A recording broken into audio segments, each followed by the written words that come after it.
Welcome to Ravi కిరణాల news. ముందుగా headlines చూద్దాం. ఛత్తీస్గఢ్ లో 37 మంది మావోయిస్టుల లొంగుబాటు సంచలనం. మహిళా మావోయిస్టుల పెద్ద సంఖ్య లొంగడంతో పోలీసులకు బూస్ట్. 67 లక్షల రివార్డున్న నక్సల్స్ సర్దుకుపోవడంతో చర్చ. ప్రభుత్వం పునర్వసతి చర్యలే ఈ లొంగుబాటుకు కారణమన్న అభిప్రాయం. గిరిజన మెడికల్ సీట్ల కోతపై గోపిరెడ్డి ఘాటు ప్రశ్నలు.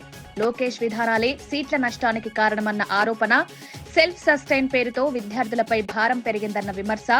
గిరిజనుల విద్యా హక్కు రక్షించాలంటూ ప్రభుత్వంపై ఒత్తిడి.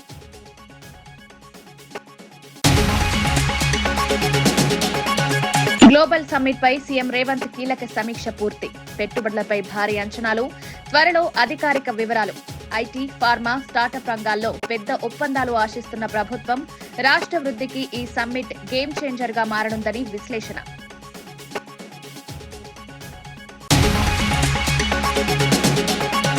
మైక్ దొరికిందని ఏదో మాట్లాడుతున్నాడు. మెట్టు సాయి ఫైర్. టీఆర్ఎస్, బీఆర్ఎస్ మార్పుపై కేటీఆర్ క్లారిటీ ఇవ్వాలన్న డిమాండ్. ప్రజల భావాల్ని మోసం చేసిన పార్టీగా బీఆర్ఎస్ ను విమర్శ. సోషల్ మీడియాలో మెట్టు సాయి వ్యాఖ్యలు వైరల్. కరీంనగర్ ఫిలిగ్రీ కళపై ప్రధాని మోదీ ప్రశంసల వర్షం. మన్ కీ బాత్ లో ప్రత్యేక ప్రస్తావనతో కళాకారుల్లో జోష్. వెండి పనుల నైపుణ్యం ప్రపంచ వేదికపై వెలిగించాలన్న పిలుపు. ఫిలిగ్రీ కళకు మరిన్ని మార్కెట్లు అందనున్నాయన్న ఆశ. ఛత్తీస్గఢ్ లో మావోయిస్టు ఉద్యమానికి తీవ్రమైన ఎదురుదెబ్బ తగిలింది. దంతెవాడ జిల్లాలో మొత్తం 37 మంది మావోయిస్టులు అధికారులకు లొంగిపోయారు. అందులో 12 మంది మహిళా మావోయిస్టులుండడం ప్రత్యేక ప్రాధాన్యం సంతరించుకుంది. లొంగిపోయిన వారిపై కలిపి 67 లక్షల రివార్డు ప్రకటించబడింది. దీర్ఘకాలంగా అరణ్య ప్రాంతాల్లో కార్యకలాపాలు నిర్వహించిన ఈ మావోయిస్టులు ప్రభుత్వం తీసుకుంటున్న పునర్వసతి కార్యక్రమాలు, నేర జీవితానికి ముగింపు పలికే అవకాశాలు తమను లొంగుబాటుకు దారితీశాయని తెలిపారు. ప్రాంతంలో జరుగుతున్న అభివృద్ధి పనులు, భద్రతా దళాల నిరంతర ఆపరేషన్లు కూడా ఈ నిర్ణయంలో కీలక పాత్ర పోషించాయి. మావోయిస్టుల ప్రభావం తగ్గుముఖం పడుతున్న సంకేతంగా ఈ సంఘటనలు అధికారులు భావిస్తున్నారు. దంతెవాడలో జరిగిన ఈ భారీ లొంగుబాటు కేంద్ర, రాష్ట్ర ప్రభుత్వ వ్యూహాలకు పెద్ద విజయంగా పేరు పొందుతోంది.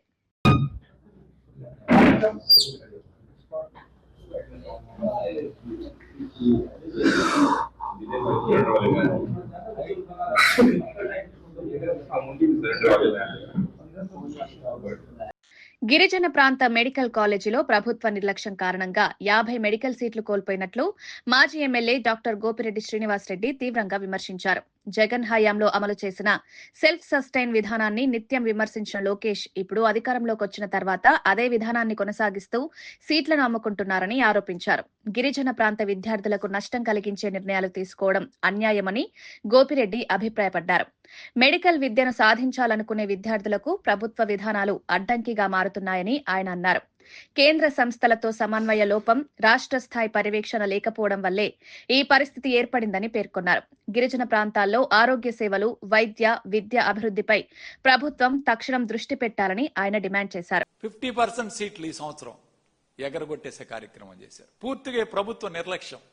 పులివెందుల మెడికల్ కాలేజీ పూర్తయిపోతే మాకు సీట్లు వద్దని ఎన్ఎంసీకి లెటర్ రాసిన ప్రభుత్వం పాడేరు మెడికల్ కాలేజీలో మీకు మరొక 50 సీట్లు ఇస్తామంటే ఆ 50 సీట్లకి యూనివర్సిటీ ఎఫిలియేషన్ కావాలి, ఒక లెటర్ ఇవ్వమని చెప్పి ఆ కాలేజీ కాలేజీ ప్రిన్సిపాల్ గారిని అడిగితే కనీసం ఎఫిలియేషన్ లెటర్ కూడా ఇన్ టైంలో సబ్మిట్ చేసుకోలేక 50 సీట్లు ఈరోజు పాడైపోయాయి. 50 సీట్లు ఈరోజు పాడేరు మెడికల్ కాలేజీ కోల్పోవాల్సి వచ్చింది. ఈరోజు మొన్నే చూసాం, పాయిజనింగ్ జరిగి పాడేరు ఎస్టీ హాస్టల్లో 2 చిన్నారులు, చిన్న పిల్లలు చనిపోవడం జరిగింది.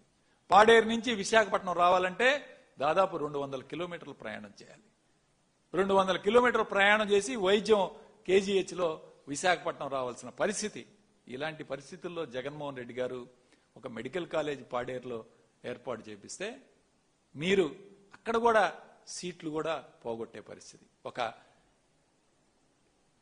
గిరిజన ప్రాంతం, వైద్య సదుపాయాలు లేవు, డోలెగట్టుకొని ఈరోజు హాస్పిటల్కి డెలివరీ కోసం ప్రాణాలు పోయే పరిస్థితి ఉంటే ఈరోజు అక్కడ కూడా మీరు పూర్తిగా మీ నిర్లక్ష్యం వలన, హెల్త్ మినిస్టర్ పూర్తిగా నిర్లక్ష్యం, హెల్త్ మినిస్టర్ కింద పనిచేసే వాళ్ళందరూ కూడా పూర్తిగా నిర్లక్ష్యంతో ఈరోజు ఈ యొక్క ఎఫిలియేషన్ లెటర్ ఇవ్వకుండా ఈరోజు సీట్లు పోగొట్టే పరిస్థితి. అదేవిధంగా మరి జగన్మోహన్ రెడ్డి గారు చెప్పారు సెల్ఫ్ సస్టైనబుల్ గా పెడదాం ఈ కాలేజీలు అని చెప్పి. ఆ రోజు సెల్ఫ్ సస్టైనబుల్ గా మాట్లాడితే లోకేష్ ఏమన్నాడు, మొత్తం ఫ్రీ సీట్లు ఇవ్వాలని చెప్పాడు. ఇవాళ ఏం చేస్తున్నారు మీరు, సీట్లు అమ్ముకునే పరిస్థితి తీసుకొచ్చారు. పూర్తిగా గత సంవత్సరం దాదాపు 750 సీట్లు పోగొట్టారు. ఈ సంవత్సరం దాదాపు 2000 సీట్లు పోగొట్టారు. అంటే 2000 ప్లస్ 700 2750 సీట్లు ఈ 2 సంవత్సరాల్లో మెడికల్ సీట్లు పోగొట్టే కార్యక్రమం చేశారు. ఇవాళ ఎవరికి నష్టం జరుగుతుంది? పిల్లలు ఎక్కడికి వెళ్తున్నారు? ఇతర రాష్ట్రాలకు వెళ్తున్నారు, ఇతర దేశాలకు వెళ్తున్నారు, కోట్లు ఖర్చు పెడుతున్నారు. పీపీపీ మోడ్లో జగన్మోహన్ రెడ్డి గారు ఒకటే మాట చెప్పారు, మళ్ళీ అధికారంలోకి వస్తా వైఎస్ఆర్ కాంగ్రెస్ పార్టీ అధికారంలోకి వస్తే మీరెవరైతే ఈరోజు బిడ్లు వేసి ఇవన్నీ చేశారో ఖచ్చితంగా వీటిని వెనక్కి తీసుకునే కార్యక్రమం కూడా చేస్తామని చెప్పి జగన్మోహన్ రెడ్డి గారు చెప్పారు. ఖచ్చితంగా జరుగుతుంది. కాబట్టి ఒకటే చెప్తున్నాం, ఈ తక్షణమే ఈ మెడికల్ కాలేజీలన్నీ కూడా ప్రభుత్వం నిర్మించిన మెడికల్ కాలేజీలన్నీ కూడా ప్రభుత్వమే నడపాలి. ఇప్పటికైనా ప్రభుత్వం పూర్తిగా బాధ్యత తీసుకొని 5,000 కోట్లు మీరు ఖర్చు పెట్టలేరా? సంవత్సరానికి 1000 కోట్లు ఖర్చు పెట్టలేదా ఈ ప్రభుత్వం అని అడుగుతున్నాను. విద్య మీద, వైద్యం మీద ఏ ప్రభుత్వమైనా ఖర్చు పెట్టాలని చెప్పి ఈరోజు మనం అందరం కూడా భావిస్తున్నాం. అన్నదాత సుఖీభావ అరకొరగా 10,000, తల్లికి వందనంలో ఒక 8,750 కోట్లు. ఈ 2 పథకాలు తప్పితే ఏం చేశారు ఈ డబ్బులన్నీ? తెలంగాణ గ్లోబల్ సమ్మిట్ ఏర్పాట్లపై సీఎం రేవంత్ రెడ్డి విస్తృతంగా సమీక్ష నిర్వహించారు. సమీక్ష అనంతరం కాసేపట్లో సచివాలయంలో ముఖ్యమంత్రి, మంత్రులు కలిసి మీడియా సమావేశం నిర్వహించారు. సమ్మిట్ కోసం వచ్చిన ప్రతినిధుల వివరాలు, పెట్టుబడుల అంచనా, ఒప్పందాల రూపకల్పన, అంతర్జాతీయ ప్రతినిధులతో జరిగిన చర్చలు, ఈ అంశాలను సీఎం స్వయంగా పరిశీలించినట్లు సమాచారం. ఈ సమ్మిట్ తెలంగాణ భవిష్యత్ పెట్టుబడుల దిశను నిర్ణయించబోతుందని అధికార వర్గాలు భావిస్తున్నాయి. ఐటీ, పరిశ్రమలు, ఫార్మా, స్టార్టప్ల వంటి కీలక రంగాల్లో భారీ పెట్టుబడులు రాబోవచ్చని అంచనాలు వెలువెత్తుతున్నాయి. రేవంత్ రెడ్డి నాయకత్వంలో ఈ సమ్మిట్ రాష్ట్ర ఆర్థిక వృద్ధికి కొత్త ద్వారాలు తెరుస్తుందన్న విశ్వాసం వ్యక్తమవుతోంది. అధికారిక వివరాలు త్వరలో వెల్లడించనున్నారు. డిసెంబర్ 9తో 2 సంవత్సరాలు పూర్తి చేసుకున్నటువంటి సందర్భంగా ఈ సెలబ్రేషన్స్ లో భాగంగా డిసెంబర్ 1వ తారీఖు నుంచి రాష్ట్ర వ్యాప్తంగా పాత ఉమ్మడి జిల్లాలకు సంబంధించిన ఒక్కొక్క జిల్లాలో ఒక రోజు ఉత్సవాలని ప్రారంభించుకొని ఆ కార్యక్రమాన్ని మొదలుపెట్టే విధంగా ఒక ప్రణాళిక తయారు చేయడం జరిగింది. అందులో భాగంగా ముందుగా మహబూబ్ నగర్ జిల్లా మక్తల్లో 1 డిసెంబర్ 2 PM to 4 PM అక్కడ ఈ కార్యక్రమం పెద్ద ఎత్తున మొదలు కాబోతా ఉంది. అలాగే డిసెంబర్ 2న ఖమ్మం ఉమ్మడి జిల్లాలో కొత్తగూడెంలో పెద్ద ఎత్తున అక్కడ సెలబ్రేషన్స్, ఒక ప్రభుత్వానికి సంబంధించినటువంటి కార్యక్రమంతో పాటు సెలబ్రేషన్స్ కూడా జరగబోతా ఉంది. సమయం 2 గంటల నుంచి 4 గంటల వరకు సాయంత్రం. అట్లాగే కరీంనగర్ జిల్లాలో ఉస్నాబాద్ లో 3 డిసెంబర్ 2 గంటల నుంచి 4 గంటల వరకు కార్యక్రమం జరగబోతా ఉంది. ఆదిలాబాద్ జిల్లాలో, ఉమ్మడి ఆదిలాబాద్ జిల్లాలో ఆదిలాబాద్ హెడ్ క్వార్టర్స్ లో 4th డిసెంబర్ 2 గంటల నుంచి 4 గంటల వరకు ఈ ఉత్సవాలు జరగబోతా ఉన్నాయి. వరంగల్ ఉమ్మడి జిల్లాలో నర్సంపేటలో 5th డిసెంబర్ 2 గంటల నుంచి సాయంత్రం 4 గంటల వరకు కార్యక్రమం జరగబోతా ఉంది. ఉమ్మడి నల్లగొండ జిల్లాలో దేవరకొండలో 6th డిసెంబర్ 2 గంటల నుంచి 4 గంటల వరకు ఈ కార్యక్రమం జరగబోతా ఉంది. ఈ డిసెంబర్ 1వ తారీఖు నుంచి మొదలయ్యేటువంటి ఈ ఉత్సవాలు, జిల్లాల్లో జరిగేటువంటి ఉత్సవాలు అన్నింటిలో కూడా గౌరవ ముఖ్యమంత్రి రేవంత్ రెడ్డి గారు ముఖ్య అతిథిగా పాల్గొనటమే కాకుండా ఆయా ఉమ్మడి జిల్లాలో ఉన్నటువంటి ఫిషరీస్ కార్పొరేషన్ చైర్మన్ మెట్టు సాయి కుమార్ కేటీఆర్ వ్యాఖ్యలపై ఘాటుగా స్పందించారు. మైక్ ఉంది కదా అని ఏదో మాట్లాడిస్తున్నారు. టీఆర్ఎస్ ఎందుకు బీఆర్ఎస్ అయిందో కేటీఆర్ ముందుగా చెప్పాలి అంటూ ఆయన విమర్శించారు. తెలంగాణ సాధన కోసం ఏర్పాటైన పార్టీ ఇప్పుడు పూర్తిగా దారి తప్పిందని పేర్కొన్నారు. పేరు మార్పు వెనుక అసలు ఉద్దేశం ఏమిటో ప్రజలకు వివరించాల్సిన బాధ్యత కేటీఆర్దేనన్నారు. తెలంగాణ భావాలను విక్రయించే రాజకీయాలకు ప్రజలు సమాధానం చెప్తారని మెట్టు సాయి వ్యాఖ్యానించారు. ఆయన వ్యాఖ్యలు సోషల్ మీడియాలో వేగంగా వైరల్ అవుతుండగా బీఆర్ఎస్, కాంగ్రెస్ మధ్య మాటల యుద్ధం మరింత ఉధృతమైంది. పార్టీ మార్పులు, నాయకత్వ నిర్ణయాలపై జరుగుతున్న చర్చకు ఈ వ్యాఖ్యలు కొత్త మలుపునిచ్చాయి.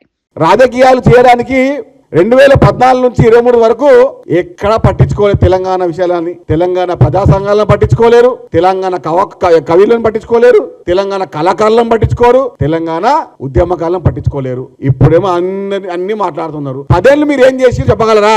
ఉద్యమకారులకు, తెలంగాణ కోసం ప్రాణత్యాగాలు చేసిన ఉద్యమకారులకు మీరు ఏం చేసిరో చెప్పగలరా? అవమానించిర్రు, అవహేళన చేసిర్రు, ఇబ్బంది పెట్టిర్రు, ఇంకా సెక్రటరియట్ కి రాకుండా ఎన్నో ఆటంకాలు సృష్టించారు. ఈ పెద్ద మనిషి అంట నెక్స్ట్ వచ్చే అధికారంలో అంట రాజీవ్ గాంధీ గారి విగ్రహం తీస్తారంట సెక్రటరీ దగ్గర. టచ్ చేసి చూడు బిడ్డ, నీకు దమ్ము ధైర్యం ఉంటే రాజీవ్ గాంధీ గారి విగ్రహం టచ్ చేసి చూడు. నువ్వు ప్రతి కాంగ్రెస్ పార్టీ కార్యకర్త మానవ బాంబు అవుతాడు. నీకు దమ్ము ధైర్యం ఉంటే కల్వకుంట్ల తారక రామారావు, నీకు దమ్ము ధైర్యం ఉంటే రాజీవ్ గాంధీ గారి విగ్రహం టచ్ చేసి చూడు. వాళ్ళ కుటుంబం గురించి నువ్వు మాట్లాడేది. నువ్వేంత, నీ స్థాయి ఎంత? వస్తుంది December 3, ఇంక 2 రోజుల్లో. 2 సంవత్సరాలు మీ అహంకార పాలనని బొందబెట్టిన రోజు, మీ దుర్మార్గ పాలనని రేవంత్ రెడ్డి గారు బొందబెట్టిన రోజు, మీ దొర పాలనని సమాధి కట్టిన రోజు December 3, 2023 రాబోతుంది. గతం మర్చిపోతే ఎట్లా? తెలంగాణ ప్రజానికం, తెలంగాణ యువత, తెలంగాణ నిరుద్యోగులు, తెలంగాణ ఉద్యోగ సంఘాలు, తెలంగాణ యావత్ ప్రజానికం గ్రామాన బీఆర్ఎస్ పార్టీని బొందబెట్టిన రోజు. సైబరాబాద్ సైబర్ క్రైమ్ పోలీసులు పెద్ద సైబర్ మోసగాళ్ల ముఠాను బస్ట్ చేస్తూ వారికి బ్యాంక్ ఖాతాలు సరఫరా చేసిన 6గురిని అరెస్ట్ చేశారు. ఈ ఖాతాలు దేశవ్యాప్తంగా జరిగే ఆన్లైన్ మోసాలు, ఇన్వెస్ట్మెంట్ స్కామ్లు, ఫిషింగ్ కేసుల్లో విస్తృతంగా ఉపయోగించబడుతున్నాయని పోలీసులు తెలిపారు. నిందితులు డబ్బు కోసం తమ ఖాతాలను ముఠాకిచ్చి భారీ మోసాలకు దారితీశారు. ఖాతాల ద్వారా తిరిగిన లావాదేవీలు లక్షల్లో ఉండడంతో సైబర్ పోలీసులకు క్లూస్ లభించాయి. ఈ అరెస్టులతో సైబర్ ముఠా నెట్వర్క్ పై దర్యాప్తు మరింత వేగం పట్టనుంది. ప్రజలు తెలియని లింకులు, స్కామ్ కాల్స్, అనుమానాస్పద పెట్టుబడుల నుంచి దూరంగా ఉండాలని పోలీసులు హెచ్చరించారు. ఇంకొక ఇద్దరికి ట్రాన్స్ఫర్ చేస్తాడు, ఈ సుధీర్ మొహమ్మద్ అష్రఫ్ అని చెప్పి. ఈ సుధీర్ ఇంటర్న్ ఇంకొక పర్సన్ కి ట్రాన్స్ఫర్ చేస్తాడు 5% కమిషన్ లో. అష్రఫ్ అలాగే ఇంకొక పర్సన్ కి ట్రాన్స్ఫర్ చేస్తాడు. సో ఇట్లాగా ఈ 3 లేయర్స్ లో ఇలాగా అకౌంట్స్ ట్రాన్స్ఫర్ ఉంటాయన్నమాట. ఈ అష్రఫ్ వాళ్ళు పైకి పంపిస్తూ ఉంటారు. అది ఇంకా ఫర్దర్ ఇన్వెస్టిగేషన్ లో తేలాల్సింది ఉంది. కమిషన్ బేసిస్ లో ఇదంతా నడుస్తోంది. ఇవన్నీ కూడా సైబర్ క్రైమ్ కే వాడుతున్నట్టు క్లియర్ గా ఇదైంది. వాళ్ళు కూడా ఒప్పుకున్నారు. ఎందుకంటే ఈ అకౌంట్స్ లో కూడా కొన్ని చూస్తే మా కేసెస్ లింక్ అవడం జరిగింది. దాని ద్వారా ఇది బయటపడింది. ఒక 3 కేసెస్ మావి ఇందులో డిటెక్ట్ అవడం జరిగింది. NCRP లో రిజిస్టర్ అయ్యి మా దగ్గర సైబర్ క్రైమ్ PS లో అయినా ఒక 3 కేసెస్ డిటెక్ట్ అయ్యాయి. అందులో ఒకటి 1 crore ట్రేడింగ్ ఫ్రాడ్ దే ఒకటి కేసు డిటెక్ట్ అవడం జరిగింది. 1 crore లాస్ అయింది అది. సో ఆ రకంగా ఈ 6 మెంబర్స్ ని పట్టుకున్నాం. వీళ్ళ దగ్గర నుంచి 7 mobile phones, 3 check books, 11 SIM card seize చేయడం జరిగింది. వీళ్ళ మొబైల్ స్కాన్ చేయగా ఇంకొక 60 అకౌంట్స్ ఏవో కొన్ని బయటపడ్డాయి వీళ్ళు యూజ్ చేస్తున్నవి. అవి చూస్తే ఇంకా 400 కేసెస్ ఆఫ్ NCRP లో అవి డిటెక్ట్ అవడం జరిగింది. అంటే వాటితో లింక్ ఉన్నట్టు. ఆ లింక్ ఏంటి అన్నది ఫర్దర్ మేము ఇన్వెస్టిగేషన్ లో వెరిఫై చేస్తాము. ఇంకో 400 కేసెస్ ఉన్నట్టు తెలుస్తోంది. సో ఈ రకంగా వీళ్ళు ఇంకా ఈ సైబర్ క్రైమ్ వాటిలో వాటిల్లో వేరియస్ కేసెస్ లో ఇన్వాల్వ్ ఉన్నట్టు తెలుస్తోంది. అవి ఫర్దర్ ఇన్వెస్టిగేషన్ లో ఇంకా వీళ్ళ మొబైల్ స్కాన్ చేసి వీళ్ళ దగ్గర ఉన్న డేటా అంతా తీసుకుని ఫర్దర్ డీటెయిల్ గా ఇన్వెస్టిగేట్ చేయడం జరుగుతుంది. అకౌంట్ ఇంకొకరికి అమ్ముకోవడం కానీ అవి కానీ చేస్తే ఖచ్చితంగా అది నేరమే. అలాగే సిమ్ కార్డ్స్ తీసుకుని వేరే మీ పేరు మీద తీసుకుని ఇంకొకళ్ళకి ఇవ్వడం, వేరే వాళ్ళు వినియోగం చేయడం, అవన్నీ కూడా ఖచ్చితంగా తప్పే అవుతాయి. రాష్ట్ర ప్రజారోగ్య రక్షణ కోసం ప్రభుత్వం అమలు చేస్తున్న పలు పథకాలకు ఇండియన్ మెడికల్ అసోసియేషన్ ధన్యవాదాలు తెలిపింది. ముఖ్యంగా ఆరోగ్యశ్రీ విస్తరణ, ప్రభుత్వ ఆసుపత్రుల్లో వైద్య సదుపాయాల పెంపు, గ్రామీణ ప్రాంతాలలో వైద్య సిబ్బంది నియామకం వంటి చర్యలు ప్రజలకు పెద్ద సహాయంగా మారుతున్నాయని IMA ప్రతినిధులు పేర్కొన్నారు. అత్యవసర వైద్య సేవలకు చేరుకునే మార్గాలు మెరుగుపరచడం, ప్రసూతి సేవలు, బాలారోగ్య కార్యక్రమాలను బలపరచడం అన్ని అంశాల్లో ప్రభుత్వం చురుకైన వైఖరి చూపుతోందన్నారు. వైద్య రంగం ఎదుర్కొంటున్న సవాళ్లను ప్రభుత్వం అర్థం చేసుకుని ముందడుగు వేస్తుందని IMA అభిప్రాయపడింది. ప్రజారోగ్య రంగంలో రాష్ట్రం ముందంజలో నిలుస్తుందని పేర్కొంటూ ప్రభుత్వానికి కృతజ్ఞతలు తెలియజేశారు. భద్రతా చట్టం కింద అలాగే ఫైర్ NOC, అలాగే హాస్పిటల్ వేస్ట్ మేనేజ్మెంట్, ఇలాంటివి కొన్ని సమస్యలు ఉన్నాయి. వాటిని కూడా మాకు సహకరించి పరిష్కరించవలసిందిగా ప్రభుత్వాన్ని విన్నవించుకుంటున్నాము. సో ఈ అవకాశం ఇచ్చినందుకు ధన్యవాదాలు తెలుపుతున్నాను. Thank you. మెయిన్గా మా ముందున్నటువంటి సమస్యలు ఈ వైలెన్స్ అగైన్స్ట్ డాక్టర్స్ ఒకటి, అదేవిధంగా ఈ బయోమెడికల్ వేస్టేజ్ డిస్పోజల్ ప్రైసెస్ ఒకటి, అదేవిధంగా మిక్సోపతి, అనేక రకాలైనటువంటి జబ్బులన్నింటినీ ఒకే తాటి మీద తీసుకొచ్చి దాని ద్వారా చేయాలనేటువంటి ప్రయత్నం ప్రభుత్వం చేయడానికి అది మంచి సంకల్పం కాదనేటువంటి విజ్ఞప్తి చేశాము. దాని గురించి కేంద్ర ప్రభుత్వం కూడా కొంత పరిశీలిస్తోంది. అదేవిధంగా ఆవు గాంచలు అనే ప్రోగ్రాం కూడా బాలరాజు గారి యొక్క అది డ్రీమ్. ఆ డ్రీమ్ని తప్పకుండా ఈ సంస్థలో నిజం చేస్తామని చెప్పి ఆయనకు కావాల్సిన సహాయ సహకారాలు అన్నీ కూడా నేను అందజేస్తాను. మాకున్నటువంటి ఈ ఆంధ్రప్రదేశ్లో 100 బ్రాంచెస్లో కూడా ప్రతి బ్రాంచ్ని కూడా బలోపేతం చేసి అక్కడ ఉన్నటువంటి వర్గాలందరినీ చేత అక్కడ మన దీనికి సంబంధించిన స్కీమ్స్ అన్నింటినీ కానీ వింగ్స్ని కానీ బలోపేతం చేయడంలో సహాయం చేయడానికి ఎక్కువ కృషి చేస్తాము. రేపటి నుంచి ప్రారంభమవుతున్న పార్లమెంట్ శీతాకాల సమావేశాల్లో ఆంధ్రప్రదేశ్కు అత్యంత కీలకమైన 7 అంశాలను ప్రస్తావించనున్నట్లు టీడీపీ నేత లావు శ్రీకృష్ణదేవరాయలు తెలిపారు. ముఖ్యంగా కృష్ణా జలాల పంపిణీపై కేంద్రం తక్షణ చర్యలు తీసుకోవాలని డిమాండ్ చేయనున్నట్టు చెప్పారు. పోలవరం ప్రాజెక్టు భవిష్యత్ దిశ, రాష్ట్రానికి రావాల్సిన ఆర్థిక బకాయిలు, ఆందోళనకర పరిస్థితుల్లో ఉన్న రోడ్డు ప్రాజెక్టుల వంటి అంశాలు కూడా చర్చల జాబితాలో ఉన్నాయని వెల్లడించారు. ఆంధ్రప్రదేశ్ అభివృద్ధి కోసం కూటమి ఎంపీలు ఏకగ్రీవంగా పోరాడతారని స్పష్టం చేశారు. రాష్ట్రానికి అనుకూలమైన నిర్ణయాలు తీసుకునే బాధ్యత కేంద్రానికి ఉందని, ఈ సమావేశాలు రాష్ట్ర ప్రయోజనాలకు మలుపు కావాలని ఆయన ఆశాభావం వ్యక్తం చేశారు. తయారు చేయడం జరిగింది. రేపు ఎల్లుండో అది హోంమంత్రి గారు కూడా ఇప్పించే కార్యక్రమం చేయబోతున్నాం. అయితే దీనిపైన కూడా మొత్తం పైన కూడా మేము చర్చించాలదలుచుకున్నాము. అలాగే సిఏఏ సమ్మిట్ అద్భుతంగా జరిగింది.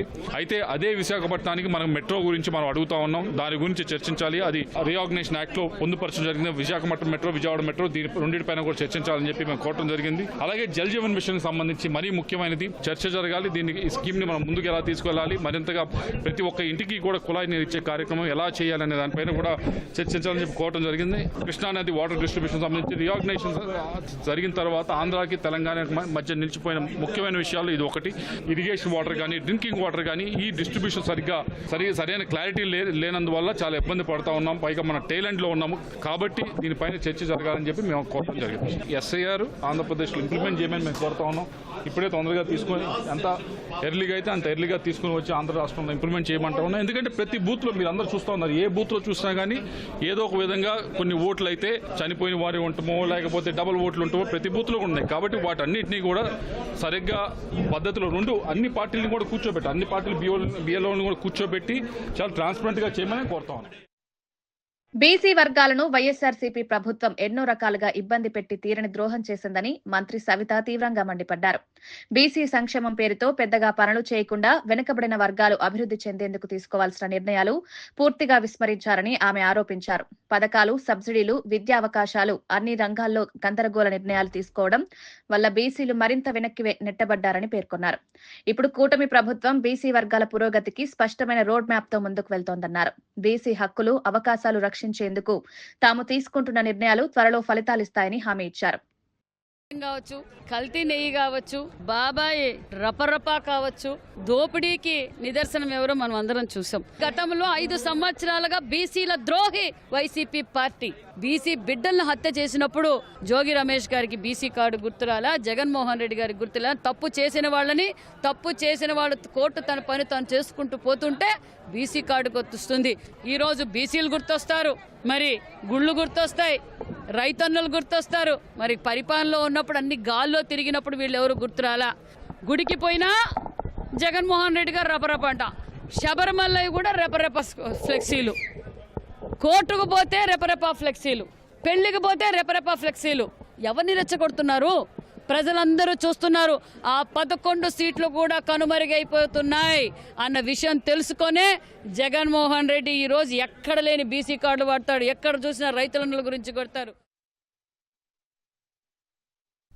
కాకినాడ జిల్లా తునిలో డ్రగ్స్ వ్యతిరేకంగా ప్రజల్లో అవగాహన పెంచేందుకు పోలీసులు నిర్వహించిన సైకిల్ ర్యాలీ విశేష స్పందన తెచ్చుకుంది. యువతలో డ్రగ్స్ వినియోగం పెరుగుతున్న నేపథ్యంలో ప్రజలకు నేరుగా చేరే అవగాహన కార్యక్రమాలు అవసరమని పోలీసులు పేర్కొన్నారు. పట్టణంలోని ప్రధాన రోడ్లపై జరిగిన ఈ ర్యాలీలో విద్యార్థులు, పోలీస్ సిబ్బంది, స్థానిక సంఘాలు కలిసి పాల్గొన్నారు. డ్రగ్స్ వల్ల ఆరోగ్యానికి, భవిష్యత్తుకు కలిగే ప్రమాదాలను వివరించే ప్లకార్డులు, నినాదాలు ప్రజల దృష్టిని ఆకర్షించాయి.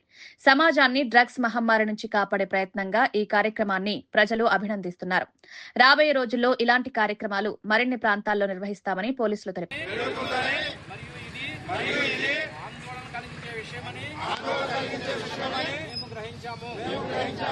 మాదక ద్రవ్యాల దుర్వినియోగాన్ని అరికట్టేందుకు సహకరిస్తామని కరీంనగర్ జిల్లాకు ప్రత్యేక గుర్తింపు తీసుకొచ్చిన సిల్వర్ ఫిలిగ్రీ కళను ప్రధానమంత్రి నరేంద్ర మోదీ తన 128వ మన్ కీ బాత్ కార్యక్రమంలో ప్రత్యేకంగా ప్రస్తావించారు. ఈ కళ భారతీయ నైపుణ్యానికి ప్రతీకగా నిలుస్తుందని, ప్రపంచవ్యాప్తంగా ప్రశంసలు అందుకోవాల్సిన విలువైన సంప్రదాయంగా అభివర్ణించారు. నిపుణులు రూపొందించే సున్నితమైన వెండి పనులు, కళాకారుల అంకితభావం, తరతరాలుగా కొనసాగుతున్న ఈ కళాత్మక వారసత్వం తెలంగాణ గర్వకారణమని మోదీ పేర్కొన్నారు. ప్రభుత్వాలు, స్థానిక సంస్థలు కలిసి ఫిలిగ్రీ కళకు మరింత మార్కెట్ అవకాశాలు, అంతర్జాతీయ వేదికలు కల్పించాలన్న సందేశం కూడా ఇచ్చారు. కేంద్రం నుండి రాష్ట్రం వరకు ఈ కళను ప్రోత్సహించే చర్యలు వేగవంతమవుతాయని ఆశాభావం వ్యక్తమవుతోంది. మోదీ ప్రస్తావనతో కళాకారులు ఉత్సాహం వ్యక్తం చేశారు. सांस्कृतिक विरासत से जुड़ी चौल कालीन शिल्पकला का अद्भुत उदाहरण है। कनाडा के प्रधानमंत्री को चांदी के अश्व की प्रतिकृति दी गई। यह राजस्थान के उदयपुर की बेहतरीन शिल्पकला को दर्शाती है। जापान के प्रधानमंत्री को चांदी की बुद्ध की प्रतिकृति भेंट की गई। इसमें तेलंगाना और करीमनगर की प्रसिद्ध सिल्वर क्राफ्ट की बारीकी का पता चलता है। इटली की प्रधानमंत्री को फूलों की आकृतियों वाला सिल्वर मिरर उपहार में दिया। ये भी करीमनगर की ही पारंपरिक धातु शिल्पकला को प्रदर्शित करता है। ऑस्ट्रेलिया के प्रधानमंत्री को मैंने ब्रास उर्ली भेंट की। ये केरला के मन्नार का एक उत्कृष्ट शिल्प है। मेरा उद्देश्य था कि दुनिया भारत के शिल्प, कला और परंपरा के बारे में जाने और हमारे कारीगरों की प्रतिभा को ग्लोबल मंच मिले। साथियों, मुझे खुशी है कि वोकल फॉर लोकल की भावना को देश के करोड़ों लोगों ने अपने जीवन का हिस्सा बना लिया है। इस साल जब आप त्योहारों की खरीदारी के लिए बाजार में गए होंगे तो एक बात आप सभी ने महसूस की होगी, लोगों की पसंद और घरों में आने वाले सामानों में एक साफ संकेत दिखाई दे रहा था कि देश स्वदेशी की ओर लौट रहा है। लोग अपने मन से भारतीय उत्पादों को चुन रहे थे। इस बदलाव को छोटे से छोटे दुकानदार ने भी महसूस किया। इस बार युवाओं ने भी वोकल फॉर लोकल अभियान को गति दी। సంగారెడ్డి జిల్లా తాళ్లపల్లిలో సర్పంచ్ నామినేషన్ కోసం యువకుడు చేసిన పెళ్లి సంచలనం రేపింది. స్థానిక యువకుడు చంద్రశేఖర్ సర్పంచ్గా పోటీ చేయాలని భావించాడు. కానీ రిజర్వేషన్ల ప్రకారం ఆ పదవి ఎస్సీ మహిళలకు కేటాయించడంతో తను ప్రేమించిన యువతిని వివాహం చేసుకుని ఆమె పేరుతో నామినేషన్ దాఖలు చేశాడు. ఈ సంఘటన గ్రామంతో పాటు జిల్లాలో పెద్ద చర్చగా మారింది. బలవంతం కాదు, ఎన్నో ఏళ్ల ప్రేమతోనే వివాహం చేసుకుని నామినేషన్ వేశామని యువతి స్పష్టం చేసింది. రాజకీయ ఆశయం, ప్రేమ, రిజర్వేషన్ అన్ని కలిసిన ఈ ఘటనపై ప్రజలు ఆసక్తిగా స్పందిస్తున్నారు. ఈ వీడియో సోషల్ మీడియాలో వైరల్ అయింది. మాకు తాళ్లపల్లి గ్రామ ప్రజలు మరియు పెద్దలు అందరి ఆశీస్సులు మాపై ఉండాలని మేము మనస్ఫూర్తిగా కోరుకుంటూ తాళ్లపల్లి గ్రామ ప్రజలకు సేవ చేస్తామని, ముందుకు వెళ్తామని చెప్పి, ప్రతి దానిలో ప్రతి ఒక్కరికి అండగా ఉంటామని చెప్పి మా మనసు సాక్షిగా మేము చెప్తాం. అభ్యర్థిగా శ్రీజ గారు, తాళ్లపల్లి గ్రామ సర్పంచ్గా అభ్యర్థిగా శ్రీజ గారు నామినేషన్ వేయడం జరిగింది.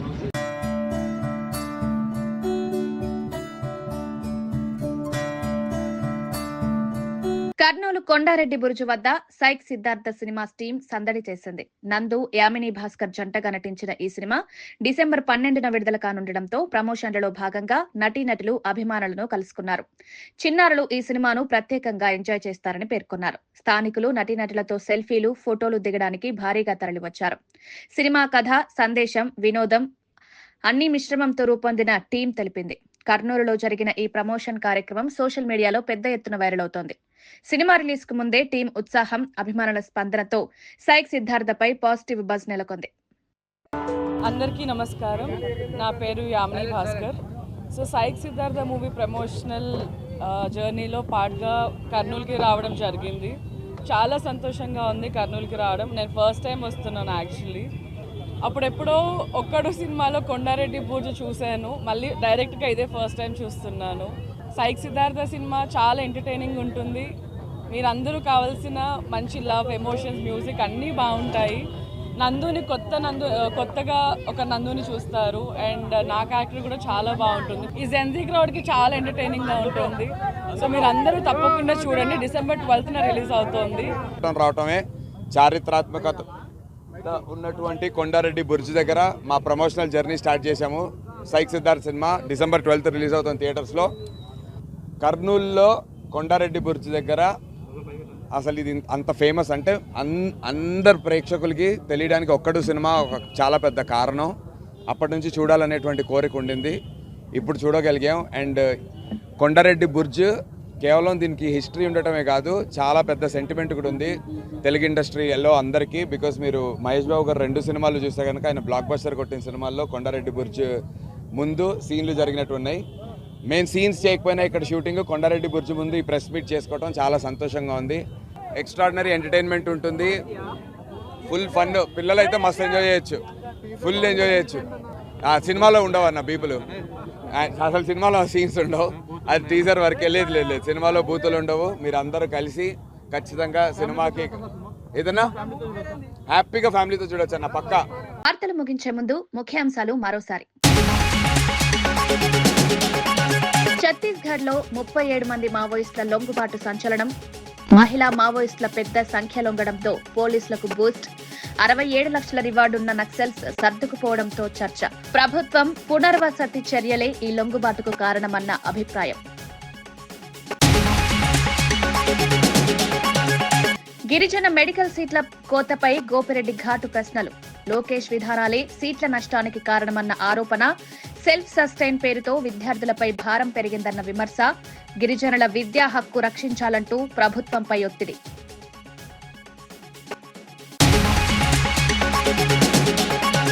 గ్లోబల్ సమ్మిట్ పై సీఎం రేవంత్ కీలక సమీక్ష పూర్తి. పెట్టుబడులపై భారీ అంచనాలు, త్వరలో అధికారిక వివరాలు. ఐటీ, ఫార్మా, స్టార్టప్ రంగాల్లో పెద్ద ఒప్పందాలు ఆశిస్తున్న ప్రభుత్వం. రాష్ట్ర వృద్ధికి ఈ సమ్మిట్ గేమ్ చేంజర్ గా మారనుందని విశ్లేషణ.